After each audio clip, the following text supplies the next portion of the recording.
इस वीडियो के माध्यम से एक बहुत बड़ा संदेश देने का मैं प्रयास कर रहा हूँ। ये संदेश आपको कैसा लगेगा ये तो मैं बता नहीं सकता हूँ, पर मुझे लगा कि इस वीडियो के माध्यम से एक समाज को संदेश दें। ये देख रहे हैं छोटे छोटे बच्चे जो प्राकृतिक की पूजा और प्राकृतिक के गोद में आके, प्राकृतिक सरना माँ के गोद में आके, चिरा झंडा के नीचे आके, और ये जो सखुआ पेड़ है, इस सखुआ पेड़ से जो वीर पानी, पवित्र पानी, शुद्ध पानी और एक शक्ति पानी कह सकते हैं, जो भी नाम देना हो वो दे दे, यही सखुआ पेड़ से निकलता है और हमेशा रहता है। तो मैं एक संदेश, विशेष संदेश ये देना चाहूँगा कि आप सभी लोग एक दिन प्रकृति की गोद में आएँ, शरणा का विनती, भजन, प्रार्थना करें और देखिए किस प्रकार से अपने समाज सुंदर और अच्छा होगा। ये मेरा पहला संदेश था। और दूसरा संदेश ये मैं कहना चाहूँगा कि अभी हमारे शरणा में जितने भी आ रहे हैं सभी का शराब पीना, पिलाना, बनाना सब कुछ छूट रहा है। बहुत अच्छी बात है। तो मैं जो बना रहा है उनको हम कहना चाहेंगे, उनको बताना चाहेंगे कि शराब बनाना भी एक बहुत बड़ा पाप है, क्योंकि शराब आप बनाते हैं और शराब को जो पी के मतवारी करते हैं और मतवारी कर कर के मर जाते हैं या एक्सीडेंट हो जाते हैं, किसी प्रकार से कुछ भी आपके शराब पीने से दुर्घटना हुई है, तो समझ लीजिए कि आपको भी पाप लगना मतलब निहायत है, उसको कोई रोक नहीं सकता। इसीलिए इस तरह से हमको धन कमाने की आवश्यकता हो कि आप जो धन कमा रहे हैं वो धन में आशीर्वाद हो, धन में किसी का नुकसान ना हो, ऐसे हमको धन कमाना चाहिए। हमको धन कमाने का भी तरीका मालूम होना चाहिए, ज्ञान होना चाहिए कि जो हम धन जो कमा रहे हैं वो धन कहाँ से कमा रहे हैं, किस तरह से कमा रहे हैं। ऐसा तो नहीं कि धन की प्राप्ति या धन का जो आ रहा है घर में वो पवित्र अशुद्ध पूर्वक है। तो पवित्र अशुद्ध पूर्वक जब धन आता है तो उसका भी घर और परिवार और समाज में प्रभाव पड़ता है। इसीलिए जितने भी शराब बना रहे हैं उनसे मैं कहना चाहूँगा कि आपको अभी तक जानकारी नहीं था तो इस वीडियो के माध्यम से मेरे बातों को थोड़ा सा गौर करना और अमल करने का कोशिश करना कि शराब पीना और शराब बनाना दोनों ही बहुत बड़ा पाप है। ये पाप तो अभी आपको पता नहीं चल रहा है, लेकिन आने वाला समय में या आने वाले दिन में आपको पता चल जाएगा। इसीलिए आप शराब बनाना जितना जल्दी हो सके छोड़ दें। कुछ धन प्राप्ति करने का इस तरह से कोशिश करें कि वो शुद्ध और पवित्रता पूर्वक हो। जिसके घर में शराब बनाते हैं उसका पूरा घर मतलब शराबों से भी बदबू वगैरह आते रहता है। शराब का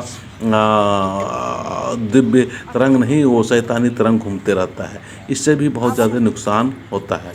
इसलिए शराब बनाना बिल्कुल छोड़ दें, क्योंकि शराब बनाने वाले की ज़िंदगी में बहुत सारे दुख और तकलीफ होता है। उनकी बनाए हुए शराब से बहुत घर अनाथ हो गए हैं, परिवार अनाथ हो गया।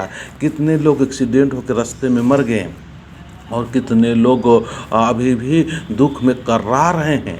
तो वो जो कर्राहट और दुख भरी जो आवाज़ है, वो आवाज़ आपके जो धन कमा रहे हैं उस धन के माध्यम से आ रहा है। तो आपकी भी ज़िंदगी में, आपके परिवार की ज़िंदगी में दुख और तकलीफ होगा। तो ये संदेश प्राकृतिक में का गोद में आए और जो सुनने वाले सभी से मैं कहना चाहूँगा कि ये जो प्राकृतिक में जितने भी पुजारी है, प्राकृतिक का पुजारी कहने आने वाले सभी लोग से मैं कहना चाहूँगा कि शराब बनाना बिल्कुल ही छोड़ दे और पुण्य और अच्छा तरीका से जिसमें लोगों का आशीर्वाद हो, जीव जंतु का आशीर्वाद हो, ऐसे द्वारा धन प्राप्ति करने का कोशिश करें। यहाँ जो हम दिखाने की कोशिश कर रहे हैं ये हटवार सरना का ही है। यहाँ एकदम बिल्कुल शुद्ध और अच्छा पानी है।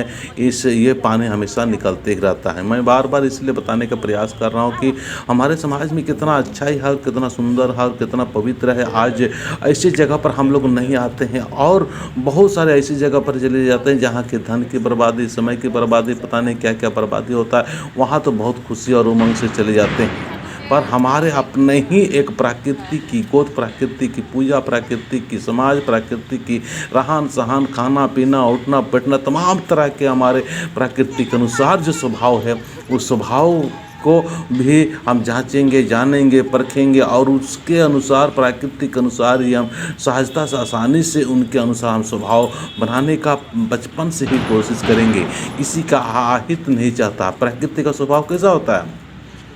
किसी का अहित नहीं करता है, किसी को दुख नहीं देता है, चाहे उसको मार ले, चाहे पीट ले, चाहे कुछ भी कर ले, लेकिन प्रकृति का एक स्वभाव है सबका सेवा। समान रूप से अच्छे लोगों का, बुरे लोगों का, निंदा करने वालों का, शिकायत करने वाला, सभी को समान रूप से समभाव से वो सेवा करते रहता है, समभाव वो रहता है और बदले में कुछ भी नहीं चाहता है।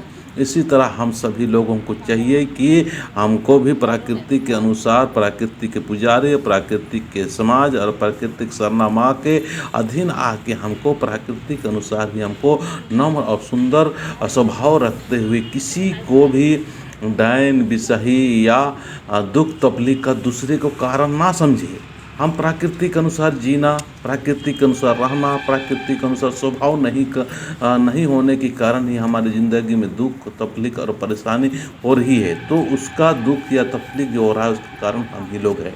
ये जो धर्म बहन का देख रहे हैं ये कितना सुंदर और अच्छा भरनी हो रहा है। इसमें इसको बोलते हैं धर्मेश का भरने।